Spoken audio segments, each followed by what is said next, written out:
the vast realm of wildlife conservation and television entertainment, few names shine as brightly as Steve Irwin. Loved and admired by people across the globe, he dedicated his life to documenting the wonders of the wilderness.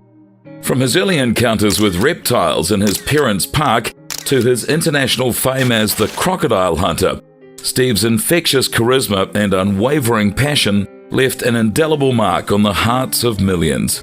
However, amidst the triumphs and adventures that coloured Steve Irwin's remarkable life, there was one fateful day that would forever be etched in history as a tragic incident that would take the life of this wildlife legend. It was a day that saw the collision of Steve's unyielding pursuit of capturing nature's beauty and the unforgiving reality of the wild. Steve was born into a family of conservationists. His parents, Lynn and Bob Irwin, had founded the Queensland Reptile and Fauna Park. From a young age, Steve was introduced to animals and became skilled in handling them. His father, in particular, taught him about reptiles, igniting his fascination with crocodiles when he was just 9 years old. One day, director John Staton proposed filming a documentary about Steve and Terry's adventures in catching and rescuing crocodiles.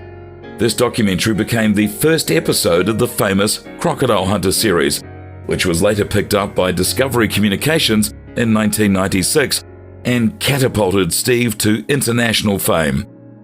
The Crocodile Hunter series, along with shows like CRO Files and the Crocodile Hunter Diaries, featured Steve Irwin for 11 years, sharing his family's daily life. On September 4, 2006, at Bat Reef, Irwin and his cameraman Justin Lyons paused their work on Ocean's Deadliest due to bad weather.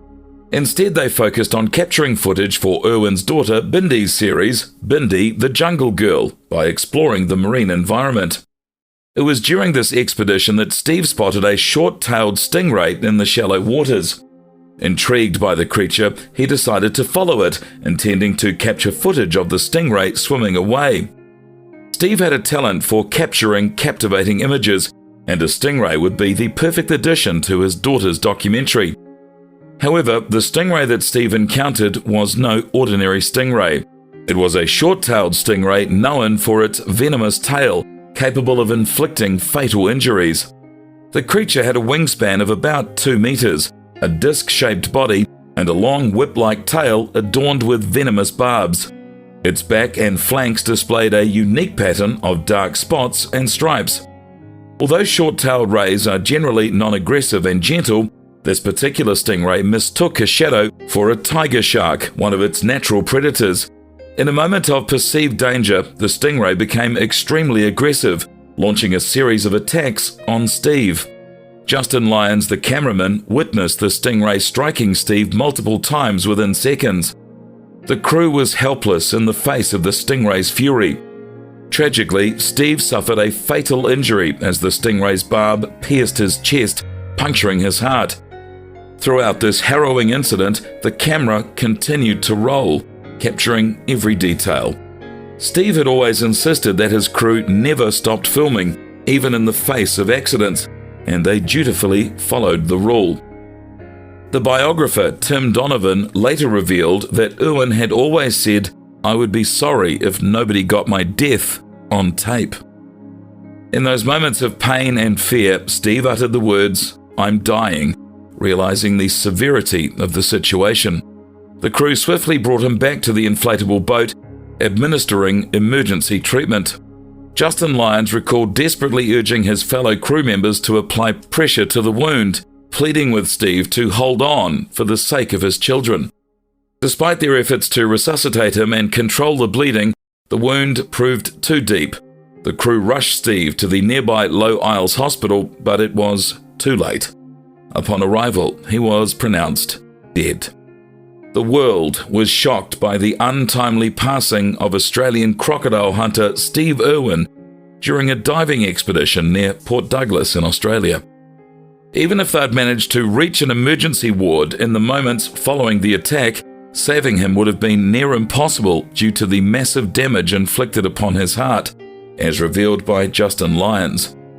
Adding to the mystery surrounding this tragic accident was Steve Irwin's last speech, Prior to the filming of the documentary, Steve had delivered a peculiar speech to the crew involved in the crocodile catching expedition for his research. John Staton, the director who brought Irwin to the small screen, recounted the speech during an interview with I've Got News for You podcast. According to Staton, Steve's speech seemed almost like a farewell, where he expressed heartfelt gratitude to the crew for their support and their assistance. Staton admitted that he had had a sense of foreboding even before the accident, but as he put it, in life you never know what it will bring. He confessed that he had tried to convince Discovery Channel investors to cancel the production due to that premonition, but his efforts were in vain. Medical examinations were conducted, and Steve Irwin even prepared a will in case something went wrong. But as the trip had already been paid for, Discovery Channel proceeded with the documentary. The exact whereabouts of the tape containing the footage of Steve Irwin's death remains to this day unknown. Years after the incident, the footage of the accident was handed over to authorities for investigation before being returned to Discovery Communications. John Staton declared during an interview with Larry King that the tape would never ever be released to the public, even after the investigation was complete. He admitted to having seen the footage himself, but had no desire to ever see it again. There are conflicting reports regarding the existence and the fate of the tape. Steve Irwin's widow Terry claimed in an interview that the documentary released later contained no footage from the day of his death. According to her, the footage depicting Steve's injury and death had been destroyed. Cameraman Justin Lyons holds the footage of Steve Irwin's accident, but he refuses its release, respecting a pact with the crew and Discovery Channel. Irwin's death in 2006 caused global mourning. His memorial service at Australia Zoo was attended by many, including his daughter Bindi, who pledged to uphold his conservation legacy. A private burial followed, its location kept confidential.